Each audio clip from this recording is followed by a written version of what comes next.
the volume. Turn up the volume. You've arrived at the destination for all things Kentucky. This is the Bleed Blue Network Podcast.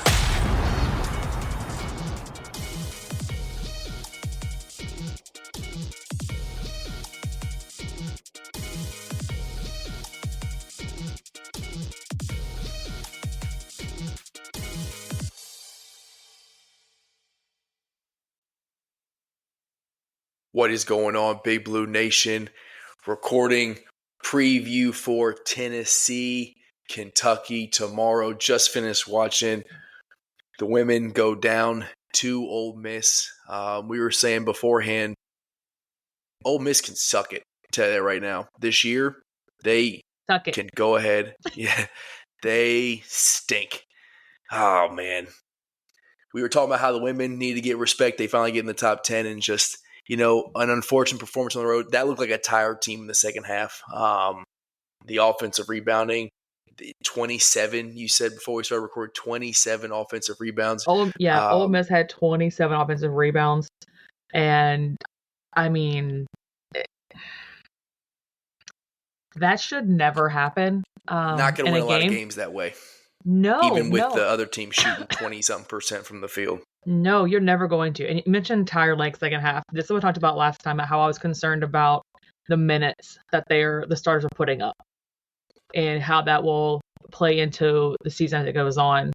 And I'm wondering if we're going to start seeing some of that kind of take into effect because the starters have been putting some minutes in the games.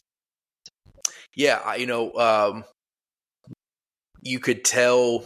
I don't know if it was the foul trouble that Georgia got into. She spent like 5-17, I think, in the second quarter on the bench.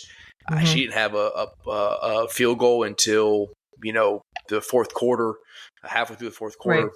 So I don't know if she was fatigued or if just because she got out of the flow of the game kind of took her out.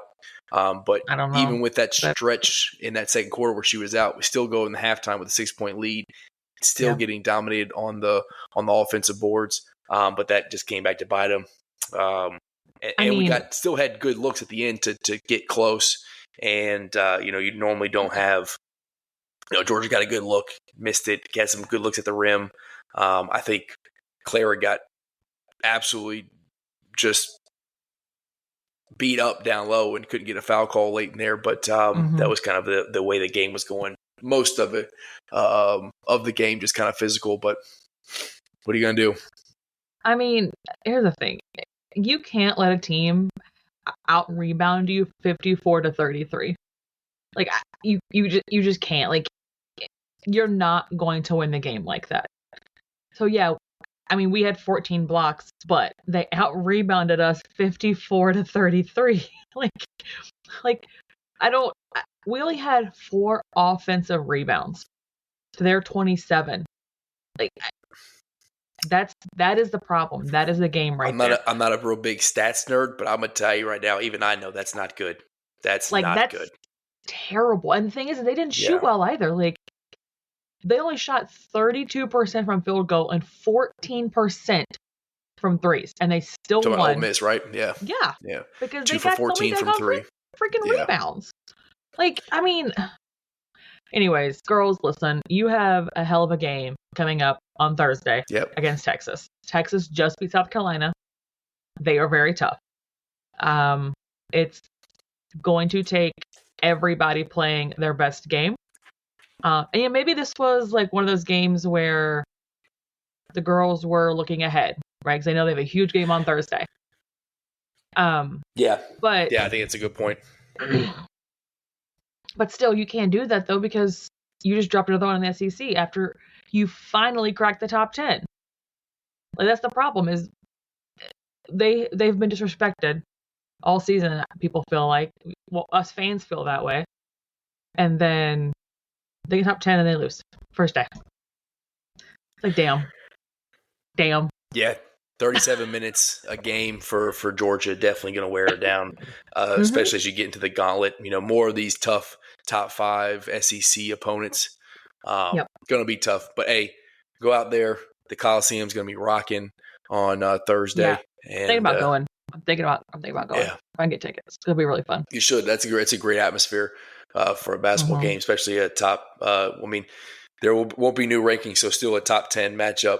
And if we get a win there, we probably don't move much, maybe even move up a spot, depending on how they look at that road loss to Ole Miss. But I know you and the BBN Ladies Unleashed women will talk into that. You going to do a show before Texas? Probably after. Okay. All right. Be after. Well, before listen in. Yeah, so. Listen in. And hopefully they just go ahead and forget about this Ole Miss loss, and we'll be talking about a Texas win here in a couple days. But last time we recorded, we said we needed a South Carolina just absolutely beat down, and we got it. Kentucky covers the spread, got that big double-digit victory. Played really well, I think, throughout most of the game. Closed it out kind of ugly. You could tell they got a little sloppy. I didn't like that. I wanted to carry, some good juju and some good habits into this Tennessee game. But we got the game that we wanted. Physical defense looked a lot better. Yes, South Carolina has struggled all season, but they've had some close games with some big-time opponents. And we didn't let them come into Rupp and play around too much. By the time we got to the meat of the second half, that game was pretty much over. Yeah. How'd you feel about the boys' performance, South Carolina, on a game that we just had to have? I am so happy to have Lamont Butler back. Yeah, 100%. His defense alone changed how our entire defense looks. So before he went out, we were on the floor for sure. Before he went out, we were somewhere around 70 something, whatever, on defense efficiency. Dropped to 111, 103. I don't know, some stupid number. One game back, and we're back up in at 90. His defensive presence on the floor changes everything. I don't know if it makes everyone else play harder, or if they feel more comfortable guarding because they know he's there. But everyone played harder. Kobe Brea played his ass off on defense. Yes. That boy played his ass off. And very, very much improved.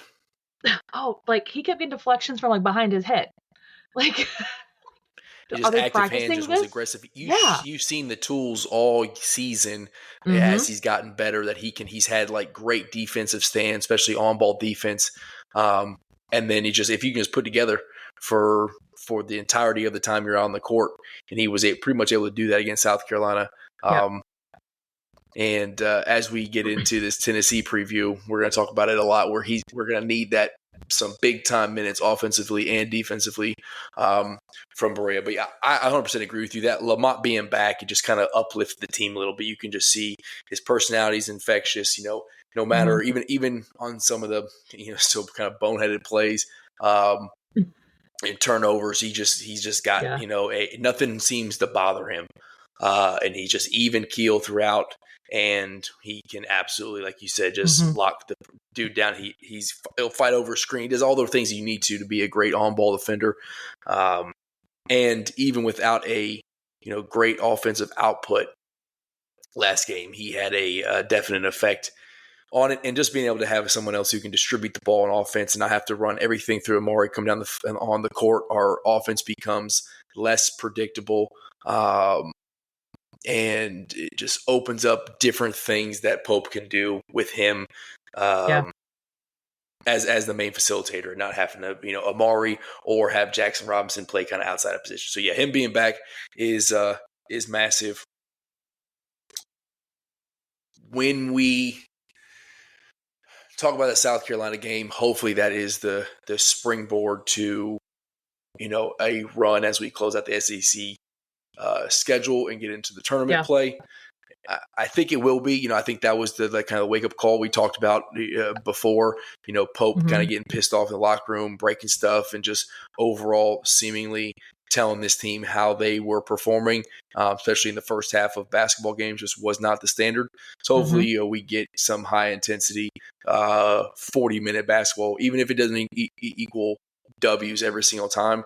We're not looking at like, golly, we could have easily won the game if we just gave more effort in the first 10 minutes or whatever, first half, whatever it is. But we did get the initial injury report from Kentucky recently, and as expected, Kerr is out. I guess before we get into that, that surprised me that he was on the injury report based off what we were kind of reading the tea leaves on medical red shirt. To me, the fact that he's on the report and being talked about like that, okay, so either medical red shirt isn't going to happen, whether NCAA or maybe that wasn't an option. He decided he wanted to play this year, but it seems like to me he's going to be pushing to come back at some point this season and make a tournament run. Yeah, everything's kind of been going out there and whatever. It does seem like he is going to try to come back this season. My only concern though is it's so hard to come back this time of year from an injury like that, because he's not been able to stay in game shape. Like, yeah, he could ride a bike or whatever, but he could do that for a long time, right? He could swim, sure, but like he's not able to stay in game shape, and that's rough. Like that is rough. I personally, I know people were like, "Oh no, we don't want him back next year." No, you know what? He would have been a senior leader on the squad for next year. No one's asking him to be a starter. No one's saying, hey, we have to have Kerr start every game. No. We just need him as a catalyst and a spark plug off the bench to have a backup point guard. Like, that's all. We're not asking him to be a starter, even though he started through all 3 seasons at Arizona.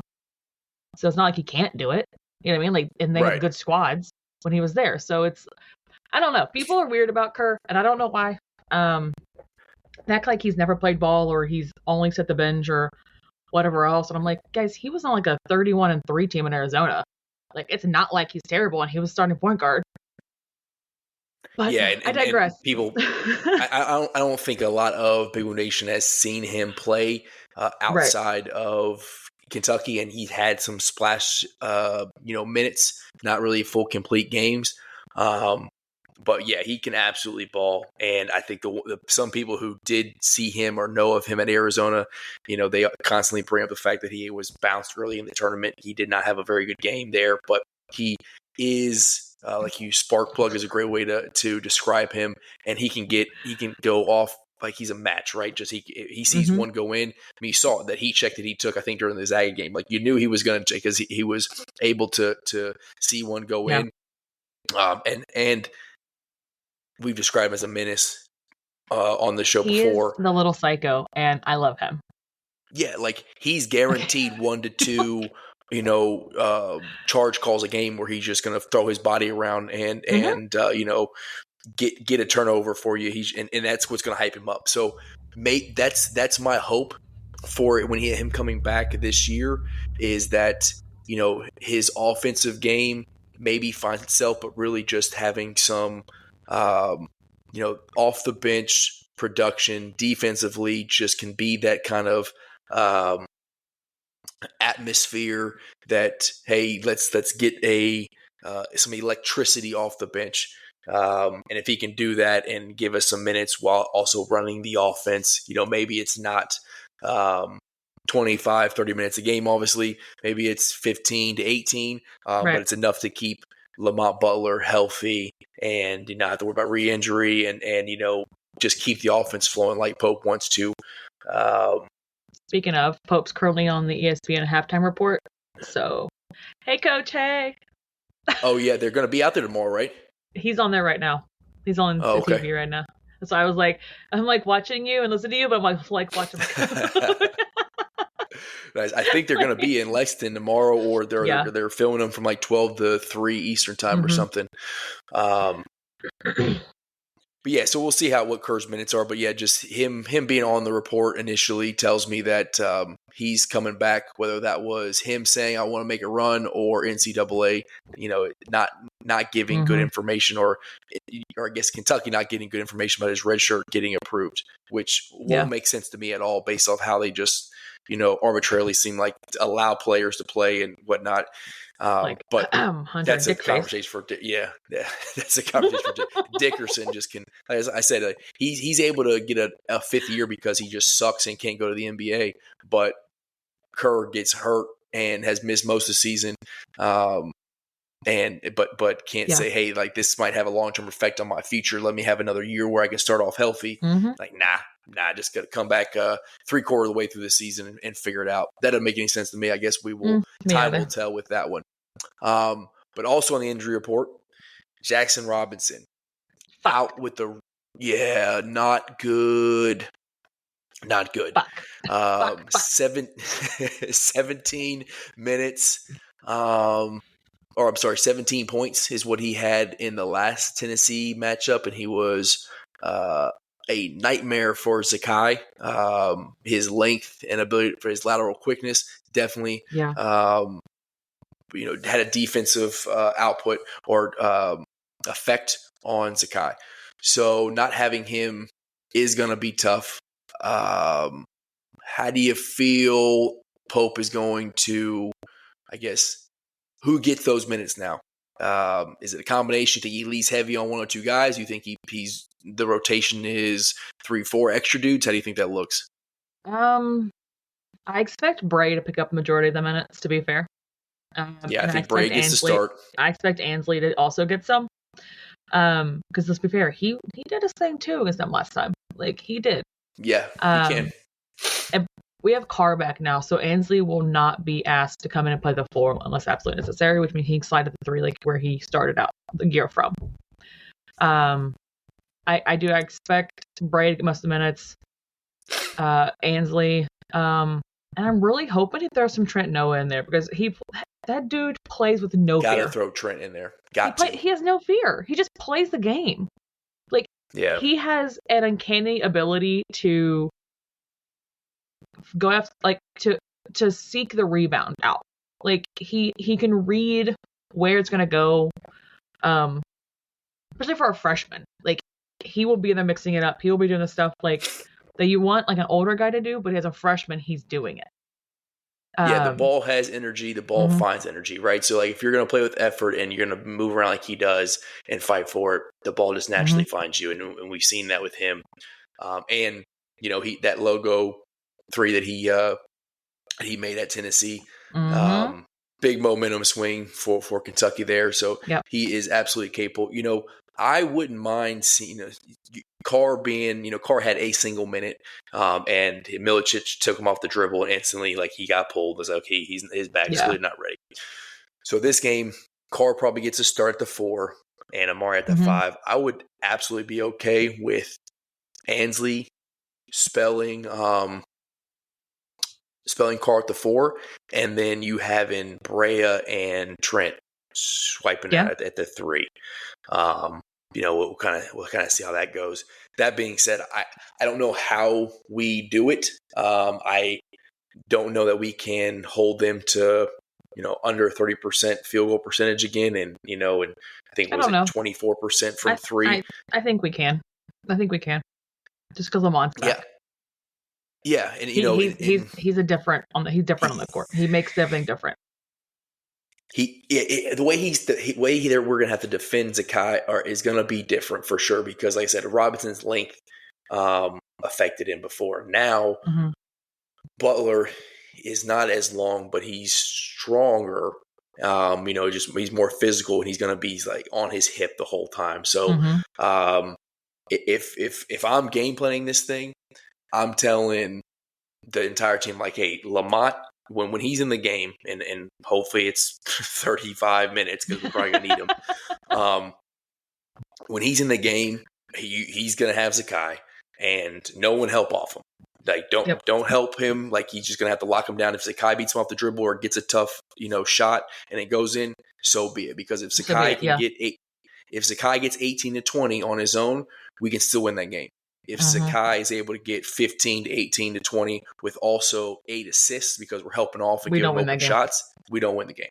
So you just have to say, hey, we're not helping off anybody. Let Zakai go. And then like you mentioned before, Brea on Bray on Chaz maybe, Ortega on Chaz maybe. You even threw out before we started recording, like Chandler on Chaz maybe had some good defensive minutes. People hate that, but listen.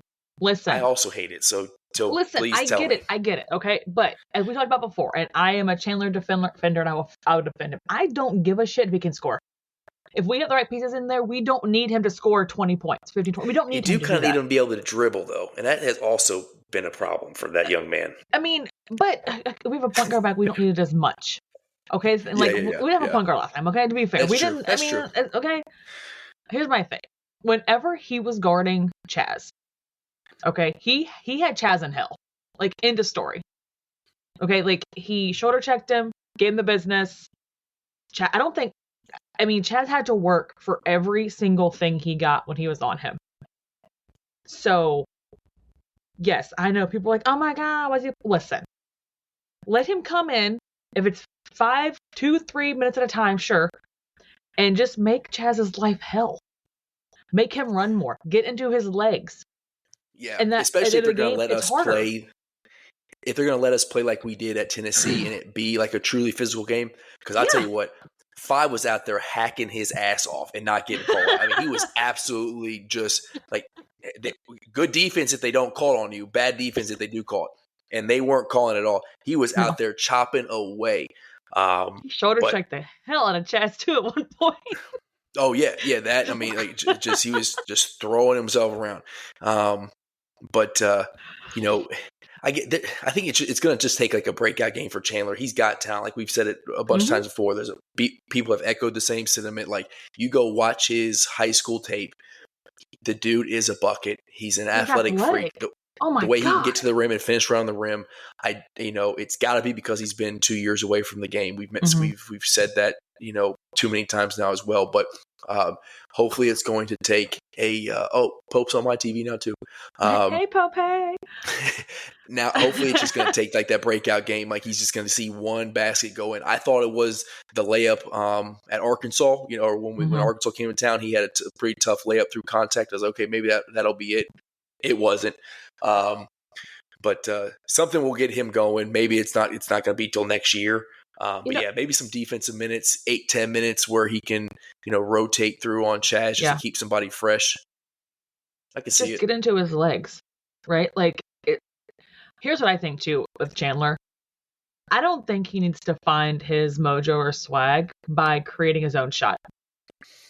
If I'm Pope, I'm like, you get a rebound and go dunk somebody. Go get a putback. Like, go fight for those rebounds. Because he's athletic enough, he can do so.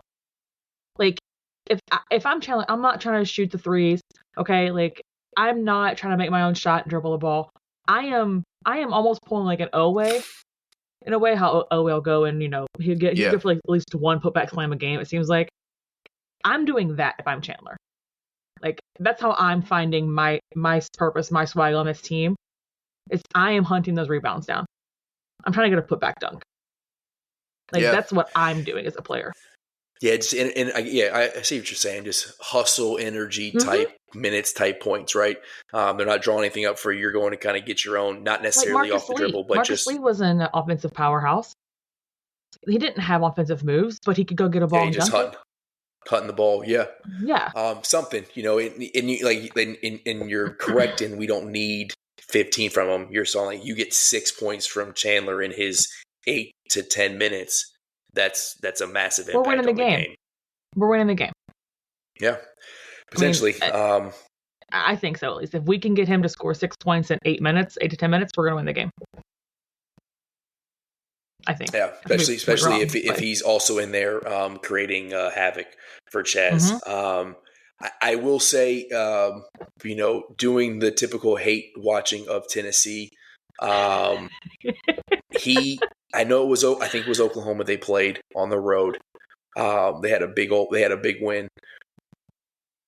Chaz is starting to get his rhythm, and it makes me nervous. I was talking to my buddy who's a Tennessee fan from the Border Rivals podcast, and I was like, buddy, I hope Chaz kind of finds his rhythm after we come to Knoxville and beat y'all. And you had to say it like that way, huh? Yeah, I had to. That's what happened. He did find his rhythm after we played him. I kind of forgot we also have to play him again, though. So he did. We're gonna play him at home again, right now. Yeah. So like he found his rhythm after that, but it's kind of coming around. So hopefully he loses it again. But he's definitely seemed to find his stroke a little bit. And Zakai Ziegler is one of those guys. I'll say again, he's a hell of a player. He's a dude that if he's on your team, you love him. Kind of about like Lamont is for us.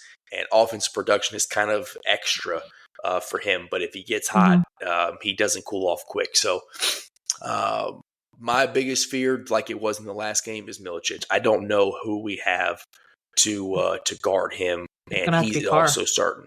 It's going to have to be. But when Carr comes out, who? Ansley? Ansley's going to have to step up to it. He's going to have to step up and play. And the problem with Ansley's defense is going to have to be bodying him because he's not fast enough he's not quick enough to keep up. But if maybe he can just lean and be physical. Just be in his pocket. He doesn't scare me as much as Gainey does. Gainey scares me. Gainey scares me more than anybody else on that team. As much as I can love a Tennessee player, I'm really a big Gainey fan. Because when he gets hot, he don't miss. He hits everything, and when he's in the game, we have got to guard the free throw curl that they do for him. The curl play that's auto-freaking-matic for him. And they'll run it 3, 4, 5 times a game, especially if he's hitting it. They'll run it over and over again until someone stops it. Gainey scares me more than anything else. And we do have to carry the ball more as well. We can't have stupid turnovers because their defense is still really good. But I also think that, I expect Amari to continue being the Amari that he has been. I feel like he's found his self within this offense, and within this season, he's really freaking good. This is why I was like, hey, I'm not an Amari hater beginning this season. I've been on his side the entire time. Just give him reference. Now that he does, he's really good. He is. He's the dude that we were begging for, right? That we were told we were going to get when he was the first dude that Mark Pope went and got. So he is finding it, and he's finding ways to be productive, even though, especially in the paint on the block, even though he's not comfortable there. He's that left-handed shot. You'd call it clunky before. That's the best way to describe it. It is, but it's going now, in. So. He even did one where he switched it to his right hand and it looked even worse, and it still went in. It's like, hey, buddy, whatever it takes. If that thing going in, and then again with him playing above the rim now I think is so massive. That's huge. The lob play they threw for him that he got the and one on. Him playing above the rim, and even Garrison. Garrison playing above the rim and able to stretch the floor. He Garrison one tries to murder somebody every time he dunks that ball. Him and Owe, quite literally, he pointed a 3-finger gun at somebody's face. Remember? After he shot the three, though. Yeah, but that was such a stupid technical call. It was like, listen, he got a call for yelling and one this year too. Okay, the ref was Anyways, him and Owe, when they dunk the ball, they want to literally put somebody in a body bag. That's their goal. Body bag somebody, and I love that he's so aggressive with it. And to be fair, it has worked on occasion for Owe. It has also not worked quite often. I keep seeing him on his back, and I'm like, buddy, you are gonna kill yourself, dude. Sometimes, he just wants one so bad. He wants one so bad, and I get it. That's his thing. And I appreciate that. I just don't know how he keeps hitting the floor from 10 feet high and just bouncing back up. Again, yeah. Wolf. Yeah. No, I love the fact that he got that one, he missed it. He went back on the steal, the dunk. He doesn't stop. Mm-hmm. He's going to get his dunk, one per game. He's going to get it. And you can see his effort is I think most impactful when he's not forcing it. You can see that. I think he's starting to figure out that he's not you could definitely see his frustration out there on the court when he's driving in, and he's definitely taking contact, but he's not getting those calls early on, especially for SEC play. he was getting all those calls. He was to go into the hoop, get in contact, finishing, not finishing, but still get to the free throw line. He's not getting that same kind of whistle in SEC play. So I think he's starting to figure that out, and he's just letting the game come to himself. You mentioned the putback that he had, the steal off the miss. When it just when the game comes to him, and he's not overly aggressive, but he's the that kind of maturation of his game, and his physicality isn't rushed. It's not out of control, I guess is the best way to put it. Yeah. He is definitely impactful that way, and gives us great minutes when he just lets the game kind of flow to him, and not try to push it too hard. But I'm still confident with Tennessee because we haven't even talked about the leading scorer of that game, which is Kobe Brea. He has been hot and cold, but I do truly believe that when he gets a start and he's in the rhythm of the game early, he is better. So the fact that he's probably going to get a start tomorrow, hopefully he sees ones go in early, and he can be impactful in a way that I know he's not going to be Jaxson, but he can still get 15, 18 points and stretch the floor. And the fact that he is able to find his buckets in the mid-range into the basket is massive too. Yeah. He's not just a three-point specialist anymore. He's able to get to the rim, and he's had some hell of dimes too, where like people are overcommit to him. 6 assists against South Carolina, because I mean he was throwing dimes, and I think that point right there is why he is so important for tomorrow, because he is finally kind of breaking out of the I have to do a dribble 3-point shot, I have to do a step back, right? He's like, oh, we're gonna be here, that's fine. I'll go to the basket, or I'll pass somebody and get them a bucket. And that's harder to game plan for your team, because you're like, okay, am I in his pocket and give him a layup, or do I back off and let him shoot a 3? So the development and the evolution of his game this season makes him a harder matchup. It makes him more like Jaxson Robinson, I think, than before. Just because before he was very much catch, shoot, maybe a step back 3, shot fake, dribble 3 or whatever. But now he's not scared to go inside, do a floater, layup, something. He's not. That's what he'll do. And his defense has been huge. So I think if he can bring his entire game package with the assists and defense, I think we'll be fine. I think so. Because he's also really long. He's 6'6", I think, too. So it's not like, he's short. But yeah, no, I think he has shown the ability on defense. I've said it before. I know you've been agreeing with me. Like, he's had possessions where he just like, okay, this is a good defender. You just got to put it all together. He's got the tools. Just show us that you can do it throughout the duration that you're on the court. He did it for minutes against Ole Miss, and then he did it for most of his minutes against South Carolina. And your point of harder to game plan for, we saw it starting in the second half of Ole Miss when we made that run. Those backdoor cuts, if you're going to hedge real hard on the 3-point shot, that's going to be open. And it even happened again in the South Carolina game. Backdoor cut, Ansley had dribble, found was it Brea or Jaxson over in the right corner for an easy 3, because everybody can do. It was Jaxson, but still that point still stands. That could be Brea at any time as well. Yeah. So. Yeah, and it just we talked about it earlier in the season when he was shooting like 75% for 3. You're like, okay, water's going to find its level. He's probably going to come back down to that 50% range. Now he's starting to, now he's below that. So you're like, okay, let's start letting the water level rise a little bit, and let's get you back to that 51, 52% range. And it's really because he'll have some games where he's 1 of 5, 2 for 6, then he'll have another game where he's 7 of 8. You never know kind of what you're going to get with him. Where Jaxson has kind of been more consistent with his 3-point shooting over the duration of the season. But yeah, my last little take on how this lineup's going to go without Jaxson is I do think we're going to see more BG and Amari minutes together. We saw it in South Carolina, kind of, I think, we've seen it throughout the season, but we saw extended minutes of it at South Carolina. Probably it's just kind of like a little test, since that game was in hand in the second half. But if we're going to talk about physicality against this team, and we're going to get the Brandon Garrison that we got in the second half of South Carolina and the Amari that we've gotten over the last 2 or 3 games.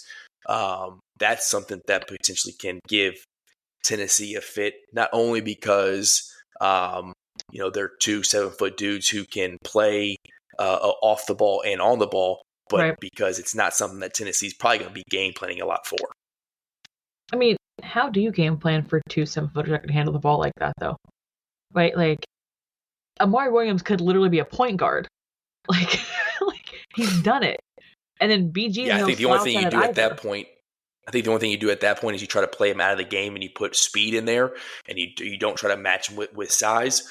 But Amari's BJ's not fast slow. Too, though, and neither one of them are slow. To be as big as they are, they're not slow. Straight line speed. I don't know if their lateral quickness is great, but again, what frustrated me about Amari and his inability to guard, or not being willing to guard 3-point line, is that even if you get beat, you are 7'1" with a 7+ foot wingspan. Like, you have the recovery ability. Yeah. You will absolutely be able to. But yeah, I think that what wins us this game is not, I think someone has to step up. There's going to have to be a Otega Oweh go for 20, or Brea have a big game, or a Trent Noah, Colin Chandler, somebody like that. Butler do a pull oval again, please. Thank you. Yeah. Just something like that might need to happen, but I think it's going to be a collective of a bunch of double-digit scorers who play really well. You mentioned don't turn the ball over, and this is a coaching staff game to where, just like Amari bringing the ball up the court and putting Milicic on Amari, in the Tennessee game, confused Tennessee's. They didn't expect it. Something else like that's going to happen to where Tennessee's going, oh, damn, didn't expect this. How do we kind of in game figure out that puzzle? And if they figure it out too late like they did at Knoxville, we can get with a win, because we are 100% talented enough to do so. I think we should press them. Why not? Why not throw 2-2-1 in there or something like that? Why not do that? I think definitely see his own. I think a 1-3-1 will confuse the crap out of them. We got to go back or that matchup zone that we like to play. Yeah, but I don't know. Why not throw some press on there? Every once in a while, just throw it out there. Keep them on their toes. I mean, why not? The only thing that, I don't know. It's an interesting concept, because they like to play so slow.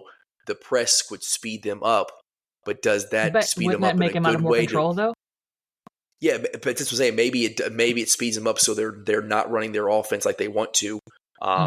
We saw it happen where if they try to play too fast, and if it's going to be a race to 70, they're going to lose that game more than likely, just because that's not how they're built. But does that also put us out of our defensive rotation and give them too easy a buckets to see and go early? And but that's interesting. It's an interesting way. I do think you're right, though. Kind of sprinkle it in there to confuse them. Why not? Try to get an easy turnover, especially maybe to close out the first quarter or first half. To go on a little run there. Yeah, but we have definitely seen the coaching staff do things throughout the season to get us wins. Unfortunately, some of those in-game adjustments have been at halftime when we're down 20, and it's just so hard to come back. And again, against Ole Miss, it was just not. It was not in the cards when you're down 27. Not our cards. Even with the effort that we had in the coaching adjustments. But gonna be a good game. I don't think it's a panic game one way or the other. Just keep it close. Put us in a position to win this game. And we'll see what happens. Remember, we had Duke beat, and Jaxson Robinson had a single point. We beat him, and he only had 1 point. Yep. So we are capable of beating. Yes, and currently Duke, tougher opponent than Tennessee. So let's just go out there, have the game that we know we can have, and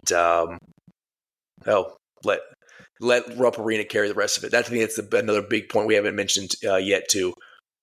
Let Rupp Arena be good for 8 to 10 points, and then we can actually pull out a win on a tough opponent there. Which means they'll have to get off their asses. Stand up on your feet. Stand up. on your feet. This is a big one for Big Blue Nation, for just kind of keeping us afloat in the SEC. Still trying to fight for one of those top 4 spots. But again, let's start a run here. Keep us ahead of or above 500 in the SEC. You just got to see him go down, right? We saw it last year with that last Cal team. We were struggling. We went on a run. See one team get beat, and that was Auburn, right? This one beat Tennessee, go travel to Bama, have Auburn at home. Let's start knocking the big boys down at the knees and have some confidence and get healthy as we go into the SEC tournament. Can we just be healthy, please? Like, it's been so long. It's been 84 years. I just want a healthy team. Yeah. Just want a healthy team, please. Stephen Peake's been putting some stuff out there about, we've been 16 players or something like that over the last however many years have missed or been out. We've only played 25% of our games over so many years completely healthy because we've always had somebody hurt. And people are like, oh, it's the training staff. No, it's the freaking conference, y'all. Crap happens. People get hurt playing this hard every day. Yeah, with my hobbies and my interests, I'm quick or I can be quick to judge strength conditioning coaches or kind of what folks are doing. But a impact injury on a wrist or impact injury on a shoulder, that's not on strength conditioning. Yeah, I guess you could, the shoulder, maybe you put on more muscle, but that again, it's not football, it's basketball. These guys have to be built already different. And Lamont is anyways. Lamont is built tough. He's got size to him. If it were ACLs and MCLs and cramping, that's a training staff issue. Soft tissue issue. Yeah, okay. That's what are we doing? We're not keeping these guys healthy. We're not recovering the right way. But an impact wrist injury on a collision. There's no meal plan. There's no recovery that you can do. Accident. So I don't get that it being on the training staff. It's just kind of I think unfortunately the Jaxson Robinson injury was more of a product of Pope saying, hey, y'all MFers are getting tougher and we're gonna practice hard all the way through Friday. I'll break all the chairs. Breaking all the chairs. We're gonna have tough practices up until before game day, and and unfortunately that just that backfired and whatever happened on that practice court, it happened, and now he's got to hope that he can recover from the wrist sprain or whatever the hell that it is. Yeah, it's not a fracture. At least they did X-rays and those were all negative, so it is definitely just a sprain or a strain of some sort, which is good. Those typically are easier to heal than a fracture. Yeah, no, hopefully no surgery, no even microsurgery. Don't even ligaments say that word. Up. What are you doing? Sorry, so knock on wood. Knock on wood. Knock on wood or something. Don't say that word. Well, you know what? It was ho-hum going into Knoxville last time, and with Lamont Butler being out, and we went and we showed that we still own Rick Barnes and we still own the Volunteers. So it's going to happen again. I am going to say that. Let's put that into the existence. Yes, Jaxson Robinson is not going to be on the court, but we will have Lamont. It will be a new way. Again, it's going to be something new that Tennessee hasn't seen, and we're going to go and get a W in Rupp Arena, and the dominoes are going to start falling for some of these SEC opponents, and we're going to make a run to the SEC tournament, and we're going to start talking that this team is a Final Four team again. Yes, sir. Boom. And just like that, we're going to wrap up this episode, all UK ball. Selena, good talking to you. Talk to your women. We got to get a win at Texas. All right, you coach them up. Get Georgia on the phone. Be like, hey, figure it out. All right. Rebound the ball, please. That's right. We'll be tweeting a lot tomorrow. We'll be tweeting a lot Thursday. Yeah. Let's go get 2 W's. Let's have a recording next week to where we can say, hey, we got a week full of wins and not this 1-1 nonsense. Yeah, I agree. We need that. Gotta have it. Got to have it. As always, go Cats. Go Cats. And peace. Thanks for joining us on another episode of the Bleed Blue Network podcast.